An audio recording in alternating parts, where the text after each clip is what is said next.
Good evening. I'm Brian Myers from the New Zealand Government Communications Security Bureau. New Zealand is the smallest of the Five Eyes countries, but has a proud history of protecting our homeland.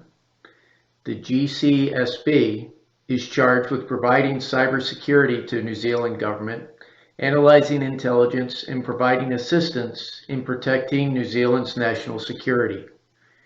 We operate within a strict set of laws that spawn from common law. Because of our history, we tend towards the British roots than the more libertarian American ones.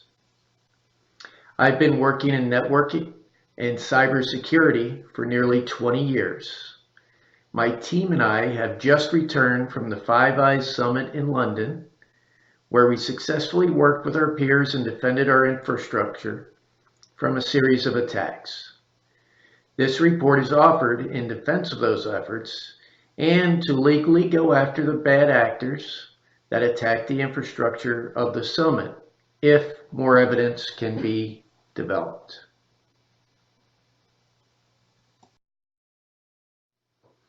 For an agenda, I'll start with an opening statement describing our interactions during the Five Eyes Summit. Then my colleagues and I will discuss the forensic challenges brought about by data sovereignty, specifically the New Zealand data protection laws, how ethics in forensics and mitigation might clash, and then protecting U.S. soil and citizens.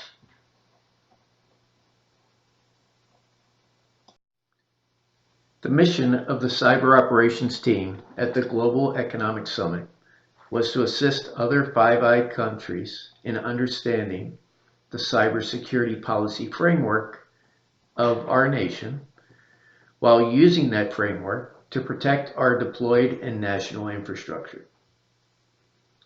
New Zealand's cyber strategy gives us policies that govern cybersecurity management and technology use inside and outside of the government. It offers a tightening of identity management processes to ensure that the right people get the right access to the right assets.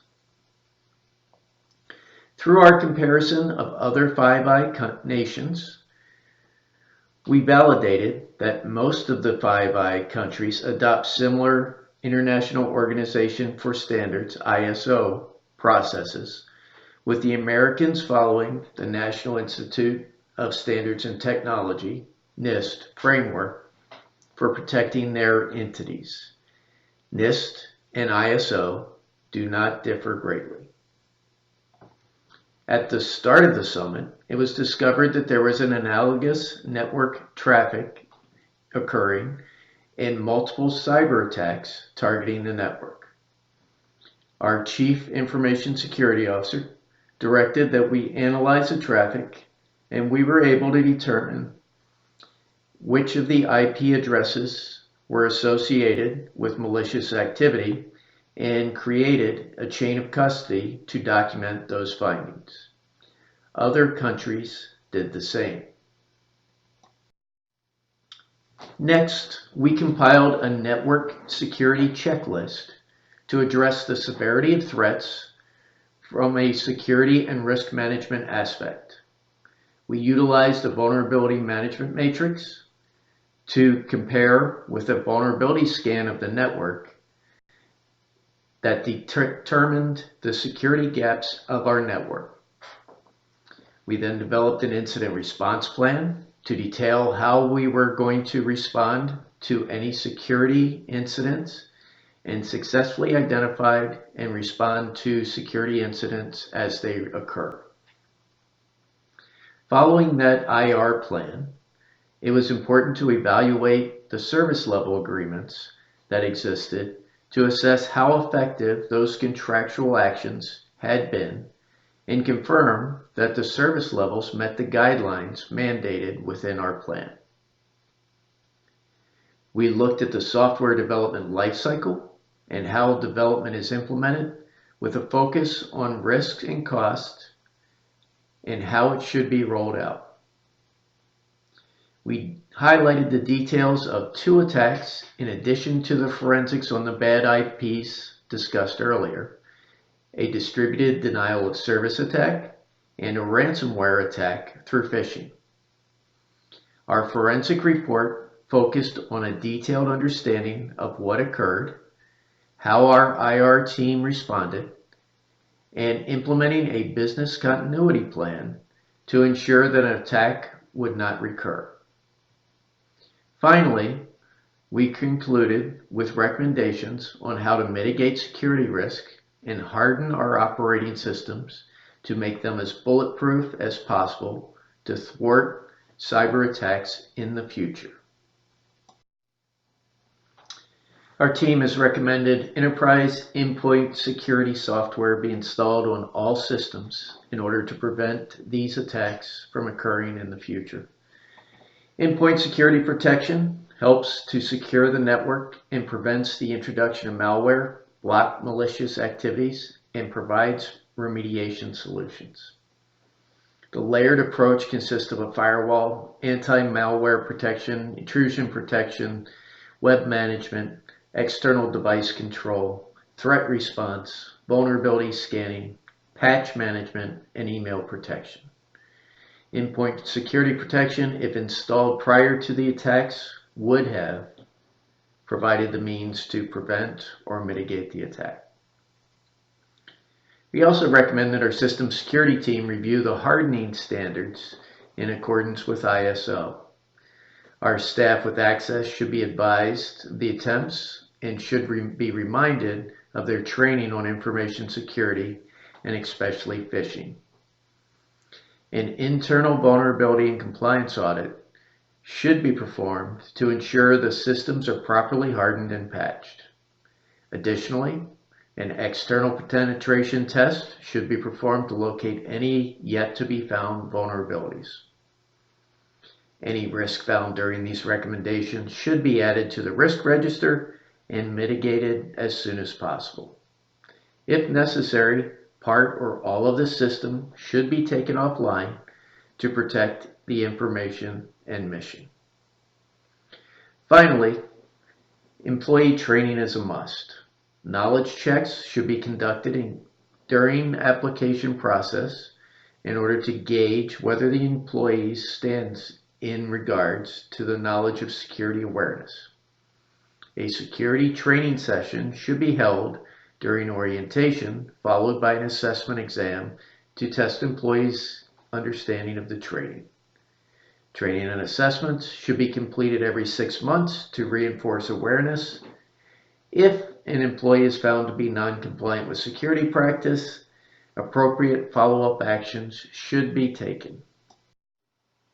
What are the legal challenges associated with cyber incidents involving foreign countries? How do internal laws affect e-discovery? There are numerous challenges to handling cyber incidents involving foreign countries. We'll discuss the top 3. International law, or the law of nations, is a set of rules, norms, and standards generally accepted in relations between nations.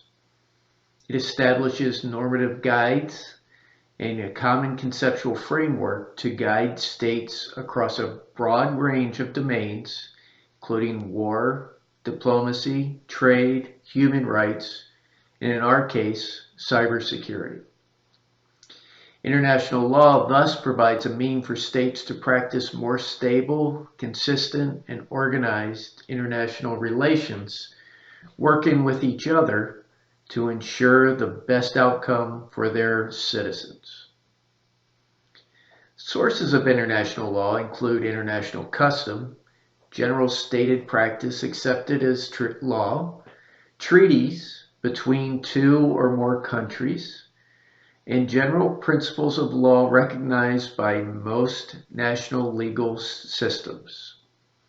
In cyberspace, it's a rare case where countries can agree on the basic evidentiary rules, much less have a way to prosecute a citizen of one nation in the court of another. International law differs from state-based legal systems that it is primarily though not exclusively applicable to countries rather than individuals, and operates largely through consent. There is no universally accepted authority to enforce international law. This is because each country is seen as a sovereign state.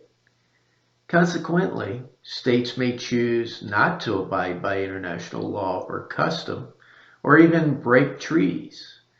However, such violations may cause coercive actions ranging from military intervention to diplomatic and economic pressure. This leads countries to implement our second area, is data sovereignty. Data sovereignty is the idea that data are subject to the laws and governance of structures within the nation it is collected. The concept of sovereignty is closely linked with data security, cloud computing, and technological sovereignty. Unlike tech sovereignty, which is vaguely defined and can be used as an umbrella term in policymaking, data sovereignty is specifically concerned with questions surrounding the data itself. Data sovereignty is usually discussed in two ways: in relation to indigenous groups and indigenous autonomy from post-colonial states, or in relation to transnational data flow. With the rise of cloud computing, many countries have passed various laws around control and storage of data, which all reflect measures of data sovereignty. This affects the ability of a cyber analyst to follow any forensic path in order to build a solid case. The third, and probably biggest, is attribution. Attribution is the act of regarding a quality or a feature as a characteristic inherent to part of someone or something. Did that person do that thing? The act of attributing, especially the act of establishing a particular person as the creator of a work or the doer of a task, is key in forensics. One of the most significant hurdles is this problem of attribution. If it is a nation state that is to be held responsible, we again revert back to international law. Is that sovereign state going to be held accountable? And even if they are accountable, how will punishment be enforced? Moving on to e-discovery, your second area of question. E-discovery refers to any process in which the electronic data is sought, located, secured, and searched with the intent of using it as evidence in a civil or criminal case. E-discovery can be carried out offline on a single computer or system, or it can be done in a network. E-discovery, in order to hold up in a case, must show the path that the forensic analyst took to get to the place where the data existed. An electronic chain of evidence is useful to show that the forensic analyst had the correct source and path for the data as it was being used.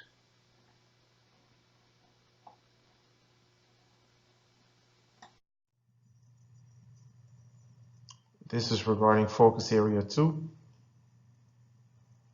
What are the legal challenges of accessing and retrieving electronic evidence stored on foreign soil? Assuming cloud storage was used, what procedures were followed to access and retrieve digital evidence stored in the cloud? Having discussed data sovereignty previously, a country may or may not allow data to be examined, copied, or removed from its systems by a citizen of another country, or especially by a government employee of another country, like me. Going beyond data sovereignty, evidence held remotely presents unique concerns that warrant additional attention. Where cloud services are involved, these concerns include the service providers, the companies and organizations providing remote service, communication, and computing service, concerns over territoriality of data, and concerns about technical challenges to evidence collection, analysis, and presentation. Despite these challenges related to finding remotely held evidence, forensics analysts do, in some cases, manage to find and document the path to find the evidence they need. This brings us to a place where they, during presentation of the case, must explain this complex path to a judge or jury who may have little or no technical background. The evidence then becomes easily impeachable. In short, international clouds that cross legal boundaries are not governed by a single set of laws. Therefore, since proof of viability of the evidence rests with the analyst and the prosecution, wily defenders may be able to prove enough doubt about the provenance of the evidence, and then it will be disallowed. Specific to New Zealand, how did the international laws and jurisdictions influence the processes and procedures followed during the forensic investigation?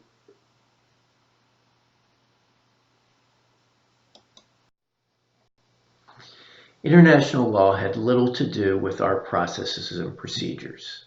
International standards are followed as codified in ISO, but our New Zealand enclave was not under the jurisdiction of international law. Being on British soil, our processes could not violate local, national, or European Union standards. However, the similarities of New Zealand to English law, we didn't have much risk in the forensic investigation. GDPR has been part of the European Union since 2016. It sets a set of regulations in EU law on data protection and privacy for all individual citizens of the European Union and the European Economic Area. It also addresses the transfer of personnel data outside of the EU and EEA areas. The GDPR aims primarily to give control to individuals over their own personal data and to simplify the regulatory environment for international businesses by unifying regulation within the EU.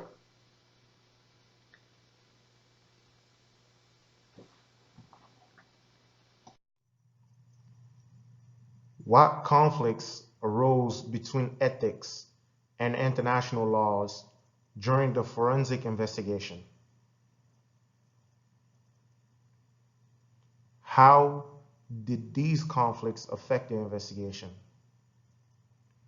If they existed, how were the conflicts mitigated or resolved? This will be one of the shorter answers. Conflicts between ethics and international law did not arise for us.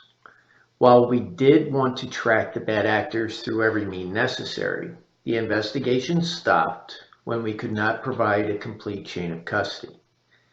If we could not legally prove the forensic path, we did not continue down that path.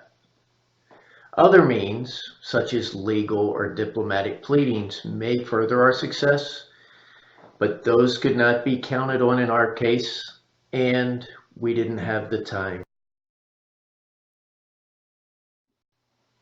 What steps were taken to protect the United States soil and citizens during the international investigation? Were there risks to the country, businesses, or citizens from your investigation?